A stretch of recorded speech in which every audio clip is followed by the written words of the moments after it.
देखिए बेटा, आज हम समझते हैं acidic strength of organic compound. Okay, क्या पढ़ने वाले हैं? Acidic strength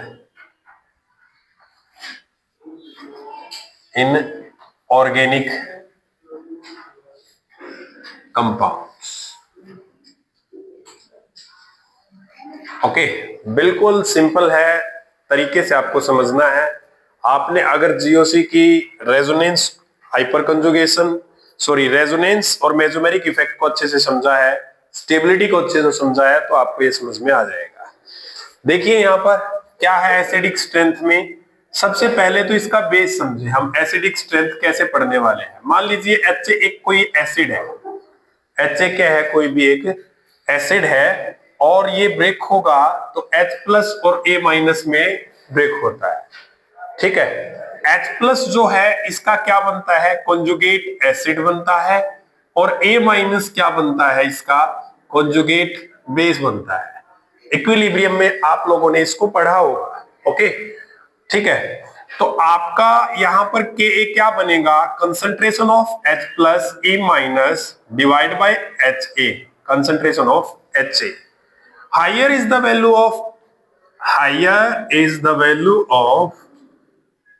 the value of Ka। Ka क्या है, डिसोसिएशन कांस्टेंट ऑफ एसिड। अगर आप लोग एसिड को किसी भी वाटर में या एक्वस सॉल्यूशन में डालते हैं तो वो जितना फास्ट डिसोसिएट होता है वो Ka होता है। ठीक है, Ka क्या होता है, डिसोसिएशन कांस्टेंट ऑफ एसिड। क्या बताया मैंने, डिसोसिएटेड कांस्टेंट फॉर एसिड। ठीक है, तो मैंने बताया higher is the value of k, stronger will be acidic strength. Acidic strength उतनी ही ज्यादा होगी जितनी ज्यादा के की वैल्यू होगी। ओके, ठीक है, एक तो आपकी एसिडिक स्ट्रेंथ देखी जाती है न्यूमेरिकली के की वैल्यू से। दूसरा आप लोगों को ये पता है कि जो एसिडिक स्ट्रेंथ का Ka जो होता है वो डायरेक्टली प्रोपोर्शनल होता है कंसंट्रेशन ऑफ H+ आयन के। ये याद रखना, maximum number of H+ ion it means acids dissociate completely in the solution. Okay, आप लोग क्या बोले, maximum number of H+ ion in A solution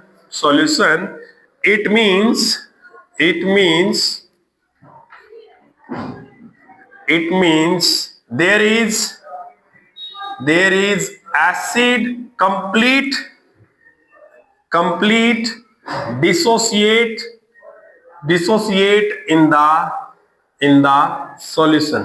अगर कंप्लीट डिसोसिएट होगा तभी maximum number of H+ ion होंगे सॉल्यूशन के अंदर, और उसी का Ka भी फास्ट होगा, Ka भी ज्यादा होगा, और ज्यादा नंबर ऑफ H+ आयन का मतलब क्या होता है, एसिडिक स्ट्रेंथ का बढ़ना। ओके, ठीक है, और ऑर्गेनिक में कंसेप्ट जो यूज किया जाता है, स्टेबिलिटी से जो कंसेप्ट आता है, तो वो क्या है, more is the stable of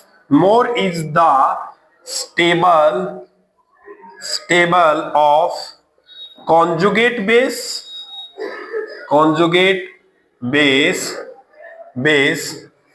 greater will their acidic strength। जितना ज्यादा कॉन्जुगेट स्टेबल बेस होगा, कॉन्जुगेट बेस जितना ज्यादा स्टेबल होगा उतना ही बढ़िया एसिडिक स्ट्रेंथ होगी। क्या मतलब है, आप कैसे लिख सकते हैं, एसिडिक स्ट्रेंथ जो होती है डायरेक्टली प्रोपोर्शनल होती है stability of conjugate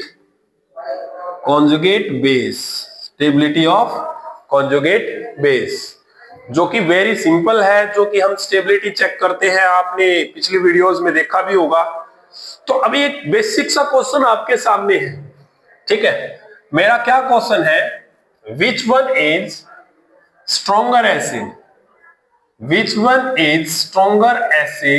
in case of in case of water and alcohol, water and alcohol, क्या बोला मैंने, वाटर में से और एल्कोहल में से दोनों में कौन ज्यादा स्ट्रॉन्ग एसिड है, ठीक है, ये हमें चेक करना है।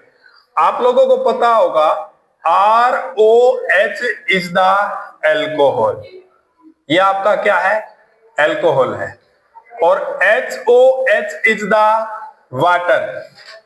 यू ऑल नो, इसको ब्रेक करोगे तो एक इसमें ब्रेक हुआ, RO minus and H plus में ब्रेक हुआ, okay, RO minus and H plus में ब्रेक हुआ, और इसको डिसोसिएट किया तो ये क्या ब्रेक होगा, HO minus plus H plus में ब्रेक हुआ, okay.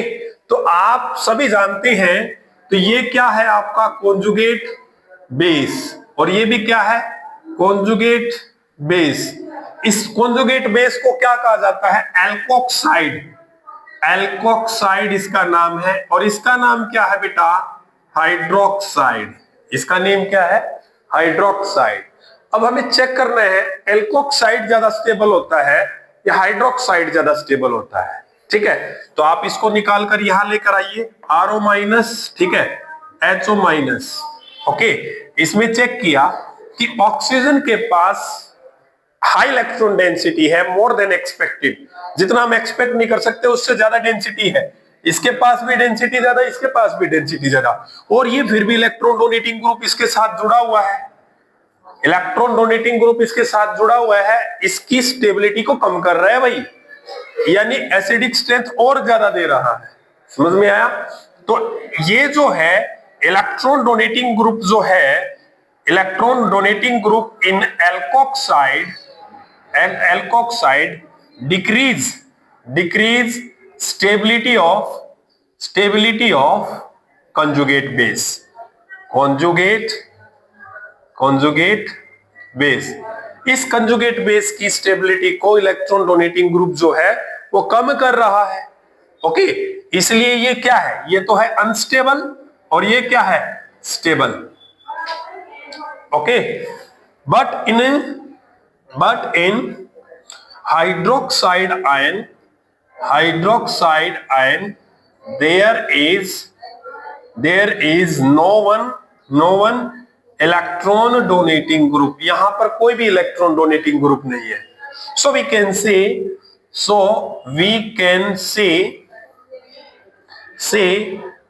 water is more acidic than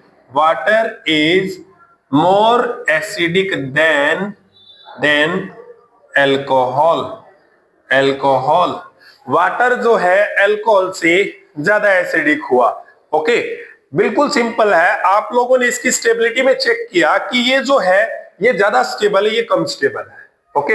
hydroxide ion are more stable than alkoxide ion, ये बात हमेशा याद रखना। क्या, hydroxide ion are more stable than alkoxide ion, okay। so alcohol are less acidic than water, okay. Clear हुआ, ये acidic strength था water का और अल्कोहल का, आगे भी हम एसिडिक स्ट्रेंथ पढ़ेंगे, इसको नोट कर लो एक बार आप लोग।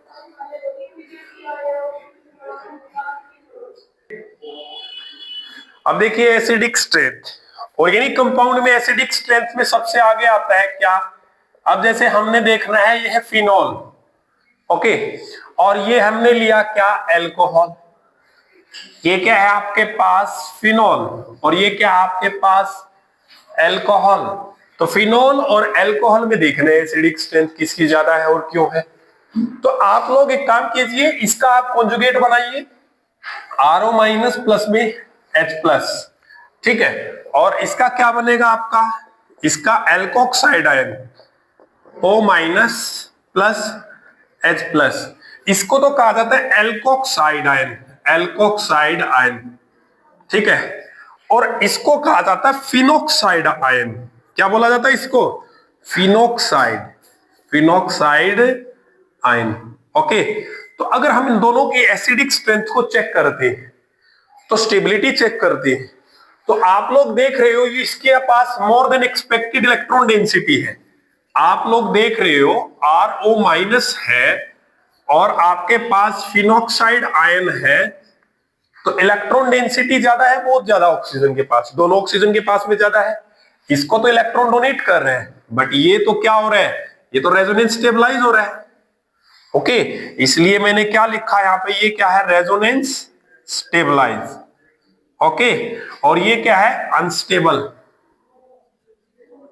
Unstable by plus I effect, यानी जो इलेक्ट्रॉन डोनेटिंग ग्रुप जुड़ा हुआ है वो प्लस आई इफेक्ट से इसको अनस्टेबल कर रहा है। It means this one is stable. अगर ये स्टेबल है so phenol is high acidic strength, phenol has high acidic strength than alcohol. समझ आ गया होगा, because the conjugate ion of phenoxide ion are more stable than alkoxide ion. बिल्कुल simple है आपका। ओके, ठीक है, अब आगे डिस्कस करते हैं। एक सिंपल सी बात को समझ लीजिए, अगर आपका कोई भी कॉन्जुगेट है, कोई भी कॉन्जुगेट बेस है, conjugate base it means negative charge, उसके साथ अगर कोई इलेक्ट्रॉन डोनेटिंग ग्रुप जुड़ा हुआ है तो कब क्या होगा, अगर कोई कॉन्जुगेट बेस के साथ में, कॉन्जुगेट बेस के साथ नेगेटिव चार्ज वाले के साथ अगर कोई इलेक्ट्रॉन विड्रॉइंग ग्रुप जुड़ा है तो क्या होगा, इलेक्ट्रॉन डोनेटिंग ग्रुप तो इसको डेंसिटी देगा, इधर से दे चाहे इधर से दे, और electron withdrawing group density withdraw करेगा। समझ गए? तो जो विड्रॉ करेगा वो तो इसको स्टेबलाइज कर रहे हैं, यानी इलेक्ट्रॉन विड्रॉइंग ग्रुप जो है वो क्या कर रहा है, स्टेबलाइज कर रहा है, स्टेबलाइज नेगेटिव चार्ज। ओके, और ये क्या कर रहा है, ये क्या कर रहा है, डिस्टेबलाइज नेगेटिव चार्ज, ये डिस्टेबलाइज कर रहा है। तो ये डिस्टेबलाइज कर रहे हैं तो इसका मतलब ये लेस एसिडिक स्ट्रेंथ होगी। ओके, समझ में आ गया ना? तो आप कह सकते हो ये मोर एसिडिक होगा, ये क्या होगा, मोर एसिडिक, क्योंकि ये स्टेबल हो रहा है। और ये जानते ही है कि ये स्टेबल क्यों है, ज्यादा इलेक्ट्रॉन डेंसिटी है, इसने ज्यादा खाई, ज्यादा इलेक्ट्रॉन डेंसिटी खा लिए, ज्यादा इलेक्ट्रॉन्स खा लिए, और ये कह रहा है कि भाई चल ठीक है कुछ मेरे को दे दो, ये इसको स्टेबल कर रहा है। लेकिन ये कह रहा है तूने ज्यादा खा लिए, ले और भी खा लो, और भी खा लो, इसको और खिलाया जा रहा है, खिलाया जा रहा है, तो इसको अनस्टेबल करेगा, और अनस्टेबल करेगा तो डिस्टेबलाइज हो गया, डिस्टेबलाइज है तो इसकी एसिडिक स्ट्रेंथ कम हो गई है। ओके, बिल्कुल आसान है, कंसेप्ट आपको समझ में आया होगा। और चेक करते हैं, और नंबर ऑफ क्वेश्चंस चेक करते हैं हम इसके अंदर, ठीक है, एसिडिक स्ट्रेंथ के अंदर और भी क्वेश्चंस चेक करेंगे।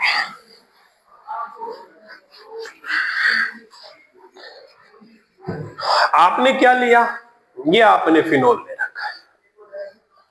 अब फिनॉल के ऊपर ऑर्थो पैरा डेरिवेटिव को देखते हैं। यहां पर आपने क्या क्या किया, यहां पर CH3 ग्रुप लगा दिया, और यहां पर आपने क्या किया, यहां पर आपने NO2 ग्रुप लगा दिया जी, ठीक है, एक और बना लेना चाहिए था, ठीक है, और एक और बना लीजिए, यहां पर आपने क्या किया, OCH3 ग्रुप लगा दिया, ये लिया, ये फर्स्ट है, ये सेकंड है, ये थर्ड है, ये फोर्थ है, ठीक है। अब इनकी एसिडिक स्ट्रेंथ चेक करनी है। नीट और IIT में क्वेश्चन पूछा जाता है ऐसा, नीट IIT में ऐसा क्वेश्चन पूछा जाता है, इसकी एसिडिक स्ट्रेंथ चेक करनी है। कैसे चेक करें, सिंपल सी बात है, इसका भी कॉन्जुगेट बनाओ, ये बनाया कॉन्जुगेट, इसका भी कॉन्जुगेट बनाओ, इसका भी कॉन्जुगेट बनाओ, और इसका भी कॉन्जुगेट बनाओ। पहले आप चारों के चारों कंपाउंड का कॉन्जुगेट बना दो। ओके, अब ये देखो आपका ये OCH3 है, क्या ये रेजोनेंस में आ रहा है OCH3? देखना, इसके पास लोन पेयर है, ये डेंसिटी डोनेट की है यहाँ की, तो ये तो ऐसा करने से कैसा बन जाएगा, O- और माइनस बन गया। ओह, ये तो अनस्टेबल हो गया, ये क्या हो गया है, अनस्टेबल हो गया है। ओके, लेकिन इसमें तो कोई नहीं जुड़ा हुआ, ये अनस्टेबल हो गया फिनोल से। ओके, अब बात करते हैं CH3 की। CH3 के पास लोन पेयर नहीं है, लेकिन इंडक्टिव से तो चार्ज दे रहा है, इलेक्ट्रॉन डोनेटिंग ग्रुप तो है, कॉन्जुगेट बेस के साथ इलेक्ट्रॉन डोनेटिंग ग्रुप तो है, तो ये भी अनस्टेबल हुआ एज कंपैरिजन टू फिनोल। अभी तक तो फिनोल जीता हुआ है, ठीक है। अब बात करते हैं फोर्थ वाले की। ये आप इसको बना के देखिए ऐसा, तो ये क्या करता है, इलेक्ट्रॉन डेंसिटी विड्रॉ कर रहा है, इलेक्ट्रॉन डेंसिटी विड्रॉ कर रहा है कि नहीं, रेजोनेंस में आ रहा है कि नहीं, उसको चेक करने के लिए आप इसको बनाओगे, ये इस तरीके का बनेगा जी, ठीक है, नेगेटिव। यानी NO2 आपका इलेक्ट्रॉन डेंसिटी विड्रॉ करने में सक्षम है और ये स्टेबल भी कर रहा है यानी इस नेगेटिव चार्ज की इलेक्ट्रॉन डेंसिटी को ये घुमा रहा है, ये विड्रॉ कर रहा है, विड्रॉ कर रहा है तो ये स्टेबल हो रहा है। अरे क्लियर है कि नहीं, समझ में आ रहा है? तो ये इसको स्टेबल कर रहा है और ये इसको स्टेबल कर रहे हैं, तो आप लोग क्या कह सकते हैं, सबसे ज्यादा स्टेबल कौन हुआ, फोर्थ वाला हुआ। सबसे ज्यादा एसिडिक स्ट्रेंथ किसकी हुई, फोर्थ की एसिडिक स्ट्रेंथ ज्यादा हुई। उसके बाद कौन आएगा, सेकंड वाला आएगा। उसके बाद कौन आएगा, सेकंड के बाद। अब बात आई थर्ड पे और फर्स्ट पे। अब ये तो इंडक्टिव से दे रहा है इलेक्ट्रॉन और ये आपका रेजोनेंस से दे रहा है, रेजोनेंस वाला ज्यादा इफेक्टिव है ना। तो अब कौन आएगा, थर्ड वाला आएगा, और फिर कौन आएगा, फिर फर्स्ट आ जाएगा। ये आपका एसिडिक स्ट्रेंथ का ऑर्डर हो गया, ठीक है। एसिडिक स्ट्रेंथ का क्या बन गया, ये ऑर्डर बन गया है, जो कि बिल्कुल सिंपल है। ओके, अच्छा एक बात और है, एक मिनट, आपने लिखा फोर्थ के बाद सेकंड, अब ये रेजोनेंस डिस्टेबलाइज हो रहा है, ठीक है, ओके हो गया है, ठीक है। अब यहां पर मान लीजिए ये अनस्टेबल, एक मिनट, मैं जो बताना चाह रहा हूं वो ये है, ये यहां पे अनस्टेबल हो रहा है इस तरीके से, यहां पर क्या हो रहा है, ये अनस्टेबल हो रहा है, नेगेटिव नेगेटिव चार्ज आ रहा है, तो यहां ये रेजोनेंस इफेक्टिव नहीं है। मैं ये कहना चाह रहा था, यहां पर ये रेजोनेंस इफेक्टिव नहीं है, समझ में आया, अनस्टेबिलिटी की वजह से रेजोनेंस इफेक्टिव नहीं है। तो अब फिर क्या करें, इसके अंदर इंडक्टिव भी लगता है मेरे भाइयों, इसके अंदर क्या लगता है, अब इंडक्टिव चेक करो, OCH3, ठीक है। इंडक्टिव चेक करोगे तो दूसरे नंबर पर इलेक्ट्रॉन विड्रॉ कर रहा है, दूसरे नंबर पर ये क्या कर रहा है, इलेक्ट्रॉन्स को विड्रॉ कर रहा है। ओके, तो ये इलेक्ट्रॉन विड्रॉइंग का ग्रुप काम करेगा as comparison to electron donating के। ओके, इसलिए ऑर्डर जो है हमारा ये नहीं रहेगा, फोर्थ तो आएगा आगे, ये तो सबसे आगे आएगा। तो अब ये कौन सा ग्रुप बन गया है, इलेक्ट्रॉन विड्रॉइंग ग्रुप बन गया है। तो इसके बाद ये भी डोनेटिंग है, इसमें कोई है ही नहीं, तो इसके बाद ये आएगा भाई, फोर्थ के बाद ये आएगा कौन सा, फर्स्ट वाला। इसमें आपको दोनों चेक करने पड़ेंगे, इंडक्टिव इफेक्ट भी चेक करना पड़ेगा, रेजोनेंस एप्लीकेबल नहीं हो रहा तो कौन सा चेक करोगे, इंडक्टिव इफेक्ट चेक करोगे ना। तो इंडक्टिव से तो ये विड्रॉ कर रहा है, -I ग्रुप शो कर रहा है ये -I। ओके, तो इसलिए फोर्थ के बाद कौन आया, फर्स्ट आया, और फर्स्ट के बाद कौन आएगा, सेकंड आएगा, और सेकंड के बाद कौन आएगा, थर्ड आएगा। ये ऑर्डर होगा आपके एसिडिक स्ट्रेंथ। ओके, थोड़ा सा इसमें करेक्ट कर लेना बेटा, इसमें दोनों इफेक्ट चेक करने पड़ेंगे आपको जब ये रेजोनेंस नहीं दे रहा है तो। ओके, तो यहां पर थोड़ा सा इसको ठीक कर लेना, इस बात को समझ लेना। और करते हैं एसिडिक स्ट्रेंथ को चेक, और भी क्वेश्चंस हैं अपने पास एसिडिक स्ट्रेंथ की चेक करने के, जो आप चेक कर सकते हैं।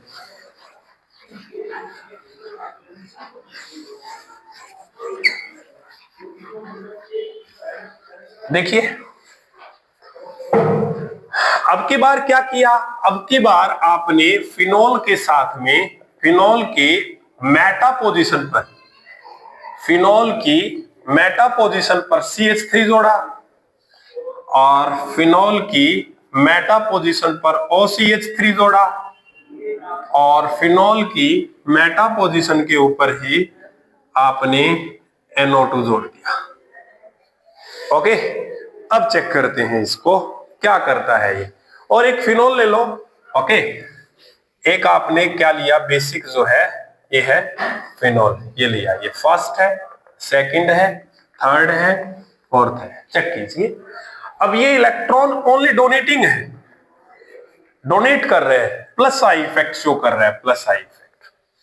ओके, कॉन्जुगेट बेस तो सभी का बनाना ही है आपको, यहां पर इन सभी का क्या बनाना है, कॉन्जुगेट बेस तो आपको इन सभी का बनाना ही है।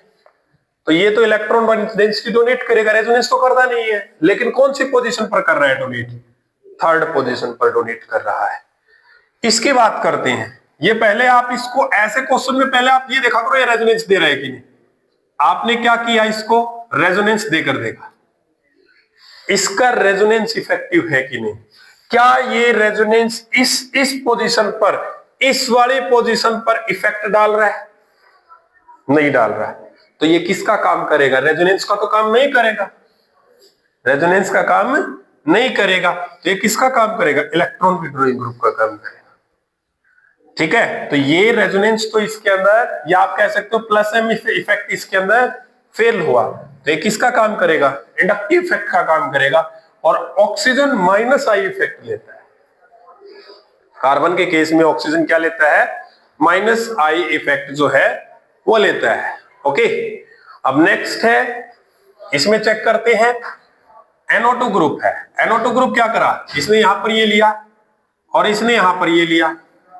ठीक है, आप NO2 ग्रुप को चेक करोगे मेटा पोजीशन पर, तो ये रेजोनेंस इफेक्टिव नहीं है ये भी, लेकिन इलेक्ट्रॉन विड्रॉइंग ग्रुप है ये भी माइनस आई इफेक्ट शो कर रहा है।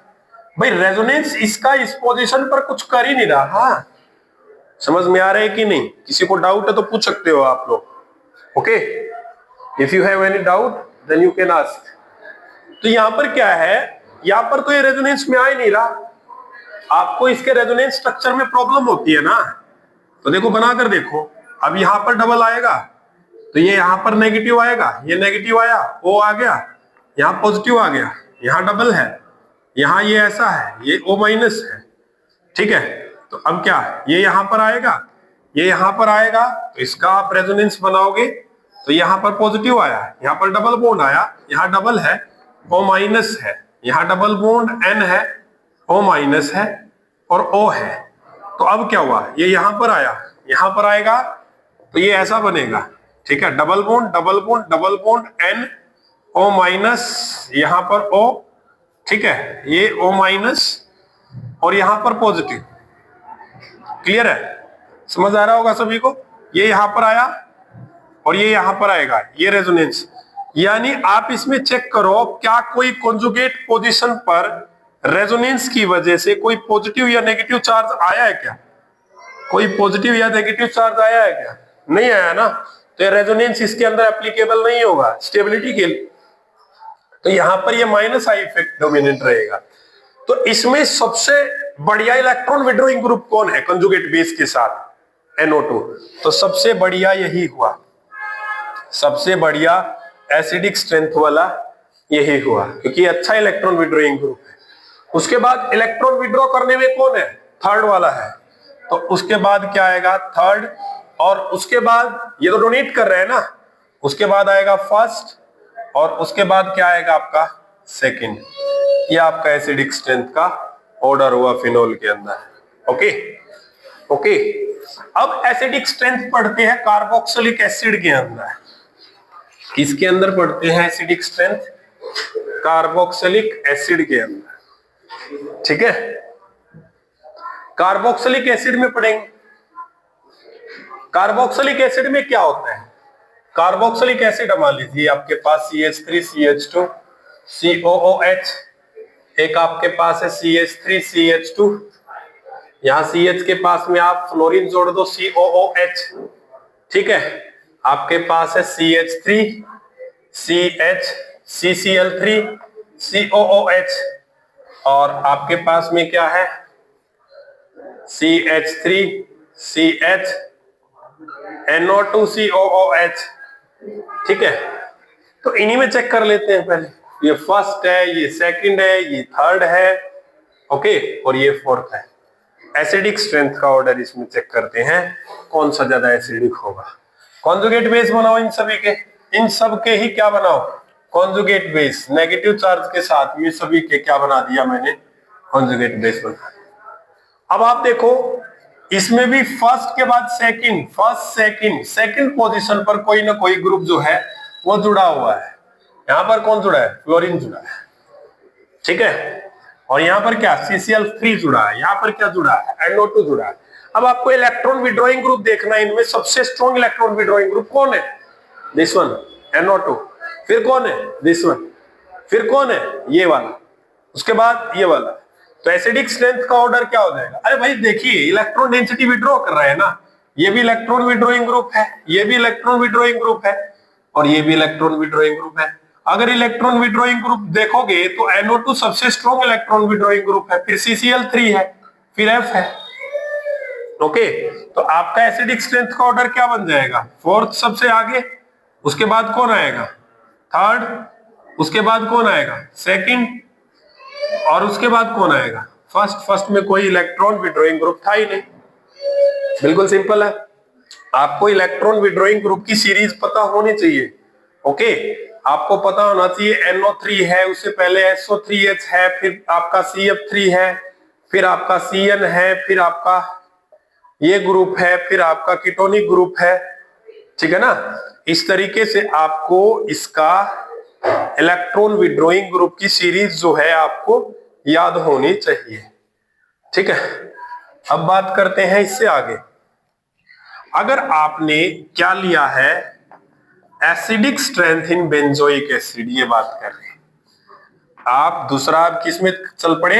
Acidic strength in benzoic acid. Acidic strength in benzoic acid पढ़ते हैं, ठीक है। एक यहां CH3 जोड़ दो और एक CH3 जो है इसका यहां पर जोड़ दो। बात करते हैं चारों के चारों में। CH3 देखिए पहले में नहीं है, दूसरे में देखे, थर्ड में देखा और फोर्थ में देखा। आप लोग एक बात सोचें कि CH3 इलेक्ट्रॉन डोनेटिंग ग्रुप है, लेकिन एक बात याद रखें, जो आपका बेंजोइक एसिड है उसमें जो ऑर्थो डेरिवेटिव है, यहां पर ऑर्थो की वजह से यहां पर क्या होगा? स्टीरिक रिपल्सन होगा। क्या बनेगा? यहां पर स्टीरिक रिपल्सन बनेगा। और स्टीरिक रिपल्सन की वजह से जो बेंजीन का COOH है वो आपका बाहर की तरफ हो जाएगा। ये बेंजीन का COOH है वो बाहर की तरफ हो जाएगा, यानी इसकी वजह से इसको रेजोनेंस लेने में दिक्कत आती है, या ये पहले रेजोनेंस ले जाता है, ये आसानी से रेजोनेंस। मेरा कहने का मतलब ये है, इन दोनों में स्टीरिक होने की वजह से इस रेजोनेंस में परेशानी आएगी। ओके, इसलिए ये रेजोनेंस में परेशानी ना आए, स्टीरिक रिपल्सन जो है मौका मिलते ही बहुत फास्ट, बहुत तेजी से अपने हाइड्रोजन को रिमूव कर देता है। ओके, इसलिए ऑर्थो डेरिवेटिव, ऑर्थो पोजीशन पर चाहे कोई भी हो, CH3 हो या इलेक्ट्रॉन डोनेटिंग ग्रुप हो या इलेक्ट्रॉन विड्रॉइंग ग्रुप हो, अगर आपका ऑर्थो पोजीशन पर इलेक्ट्रॉन डोनेटिंग ग्रुप है या आपका इलेक्ट्रॉन विड्रॉइंग ग्रुप है तो उसकी एसिडिक स्ट्रेंथ सबसे ज्यादा होगी। ये बात याद रखना, आपको नहीं देखना ऑर्थो पर क्या लगा हुआ है।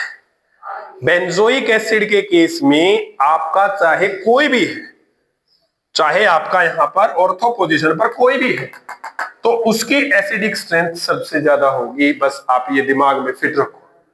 ओके, अब उसके बाद इसको तो थोड़ी तो अब बात करते हैं तीनों की। ये इलेक्ट्रॉन डेंसिटी डोनेट कर रहा है थर्ड पोजीशन पे 1 2 3, और ये कर रहा है फोर्थ पोजीशन पे। डोनेट कर रहा है ना, तो डिक्रीज करेगा, ये ज्यादा डिक्रीज करेगा, ये कम करेगा। सेकंड के बाद कौन आएगा? फर्स्ट आएगा जी। फर्स्ट में तो कोई भी नहीं इलेक्ट्रॉन डोनेटिंग ग्रुप, यहां तो चाहे कोई भी हो एसिडिक स्ट्रेंथ को डिक्रीज करेगा। ओके, तो सेकंड के बाद कौन आया? फर्स्ट आया। फर्स्ट के बाद कौन आया? कौन आएगा फर्स्ट के बाद? आपका फोर्थ आएगा, और फोर्थ के बाद कौन आएगा? आपका थर्ड आएगा। ये हुआ आपका एसिडिक स्ट्रेंथ का क्वेश्चन। ओके, तो आपके काफी डिस्कस हो चुके हैं। कार्बोक्सिलिक एसिड में आप चेक कर लेना ऑर्थो पोजीशन पर कोई भी हो। ओके, एक क्वेश्चन और डिस्कस करते हैं फिनोल का, ठीक है। फिनोल के अंदर और डिस्कस करते हैं एक क्वेश्चन। अगर फिनोल की ऑर्थो पोजीशन पर NO2 ग्रुप जुड़ा है, हम क्या चेक करने वाले हैं? फिनोल की ऑर्थो पोजीशन पर NO2 ग्रुप जुड़ा हुआ है, जोड़ के देखते हैं। ये आपके पास फिनोल है, ठीक है, और एक फिनोल आपके पास नहीं है,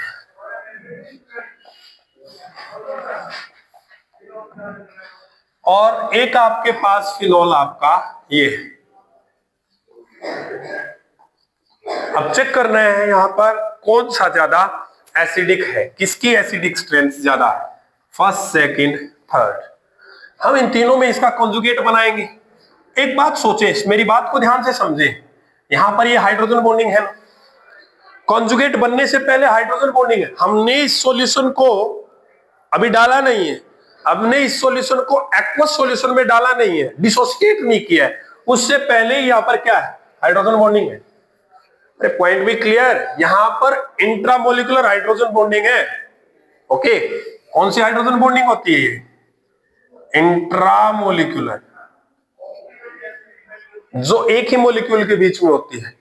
तो ये हाइड्रोजन बॉन्ड की वजह से, आप एक बात बताओ, चलिए फिनोल भी अपना H देगा, H तो ये भी देगा और ये भी देगा, ये इसको रेजोनेंस स्टेबलाइज कर रहा है, यहां पर ये भी इसको क्या कर रहा है, रेजोनेंस स्टेबलाइज कर रहा है। आप चेक कीजिए, अगर आप इसका रेजोनेटिंग स्ट्रक्चर बनाओगे, इसका रेजोनेटिंग स्ट्रक्चर बनाओगे, कॉन्जुगेट बनेगा, तो यहां पॉजिटिव चार्ज आएगा, यहां डबल बॉन्ड आएगा, O- बनेगा, ये बनेगा, ठीक है, बाकी का सारा ऐसा।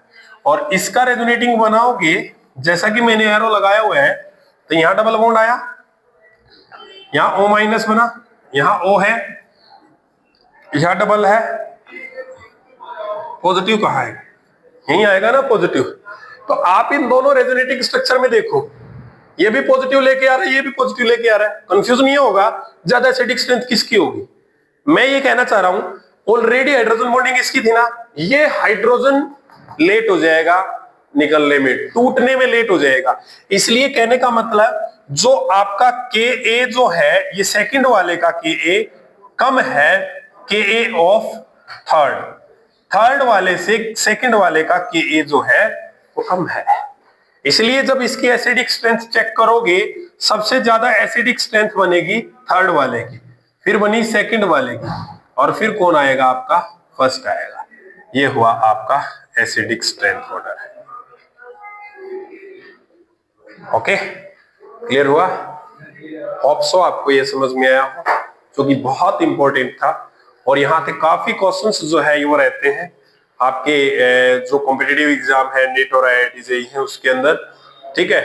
ये कंसेप्ट आपको यूज करनी है और आप इनका एसिडिक स्ट्रेंथ का ऑर्डर निकाल सकते हैं, ठीक है। और भी प्रैक्टिस कीजिए इनकी, इस टाइप के क्वेश्चंस है उनमें यही कंसेप्ट लगते हैं और कोई कंसेप्ट नहीं है। ऑर्थो का कंसेप्ट लगेगा आप कार्बोक्सिलिक एसिड में चेक करेंगे तो। Okay, thank you very much.